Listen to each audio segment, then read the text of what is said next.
राधे राधे दोस्तों। 1662 में प्रकाशित एक नाटक में एक नाटककार ने महिलाओं के लिए एक विचित्र शैक्षणिक व्यवस्था की कल्पना की थी, जिसका नाम महिला अकादमी है। इसमें समाज जनक जन्म और प्राचीन वंश की युवा महिलाओं को एक घर में बंद कर दिया जाता था। बाहरी दुनिया से अलग और उनके साथ रहने के लिए केवल बूढ़ी महिलाएं होती थी। वे दो झंझरियों से घिरी हुई थी। पहला, खुली हवा में खिड़कियां हैं जिन पर से पर्दा हटा हुआ है, और दूसरा, महिलाओं को देखा और सुना जा सकता है लेकिन उन्हें छुआ नहीं जा सकता। एक तरफ पुरुष की भीड़ उन्हें देखने के लिए खड़ी रहती थी, तो दूसरी तरफ महिलाएं अपने शिक्षित प्रवचन सुनने के लिए समूहों में इकट्ठा होती थी। यह एक अजीबोगरीब व्यवस्था है जो एक तरफ से मध्य युगीन एंकरेज की तरह है, जो बाहरी दुनिया से अलग थलग है और उसे पुरुष या अपनी दीवारों के बाहर किसी से भी बात करने की मनाही है। महिलाओं ने बुद्धि की क्षमता से लेकर सत्य की प्रकृति तक हर चीज पर चर्चा की। बाहर खड़े पुरुष केवल एक ही बात पर चर्चा करने में सक्षम थे। उनका दिमाग महिला लिंग के विचारों से इतना भरा हुआ था कि उनके पास किसी अन्य विशेष के लिए कोई जगह नहीं थी। बेशक इस नाटक में क्या चल रहा है, क्या यह आदर्श महिला बौद्धिक विकास की छवि है?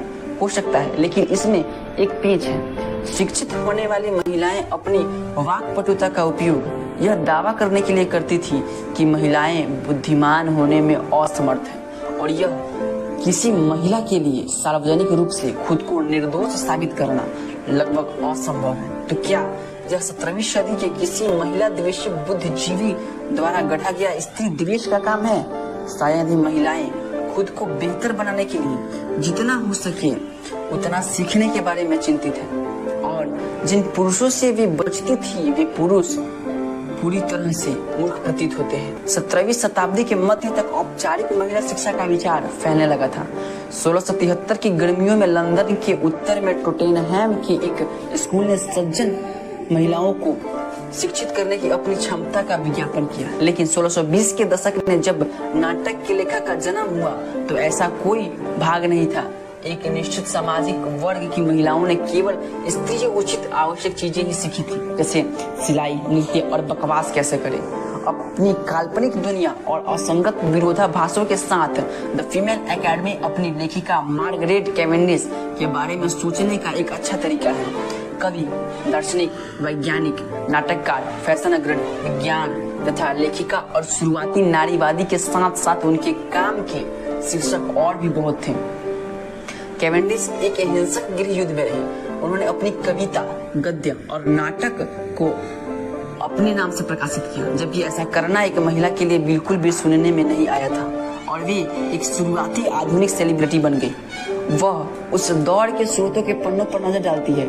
सैमुअल पेप्स की विवादास्पद डायरी प्रविष्टियों से लेकर दरबारी गपशप के बारे में पत्रों तक उनके जन्म के बाद की 4 शताब्दियों में उनके प्रति दृष्टिकोण, उनके रूप और अभिनय को आदर्श बनाने और उनके प्रति कम श्रद्धा रखने के लिए झूलते रहे। वर्जीनिया वुल्फ ने कैवेंडिश पर अपने अपमान की पूरी ताकत झोंक दी।